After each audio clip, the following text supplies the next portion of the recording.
In today's video, I will walk you through how to make a voiceover angry in ElevenLabs.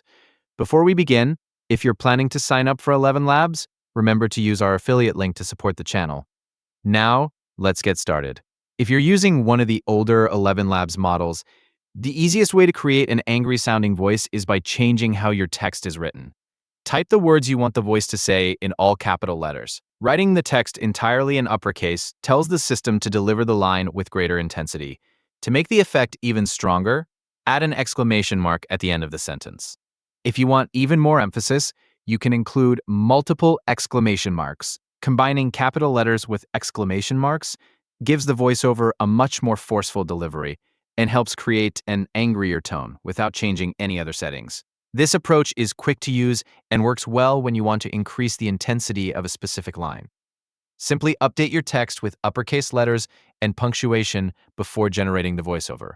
If you're using the newer V3 model, you have another option that gives you more control over the emotional delivery.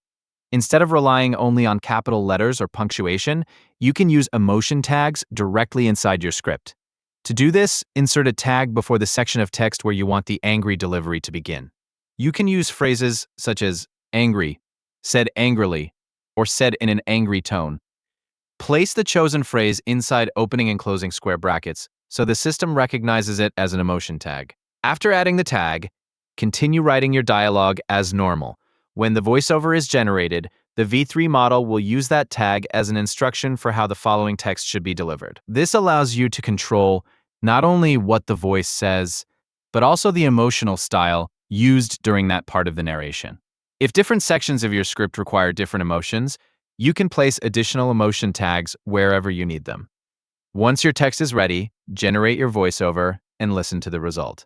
If you want the delivery to sound more intense, you can adjust your wording by using capital letters and Whether you kiss exclamation in your marks with older models, or by refining the emotion tags when using the V3 model. And that's all there is to it. Whether you're working with an older ElevenLabs model or the newer V3 model, these methods make it easy to create an angry-sounding voiceover. Thanks for watching, and I'll see you in the next tutorial.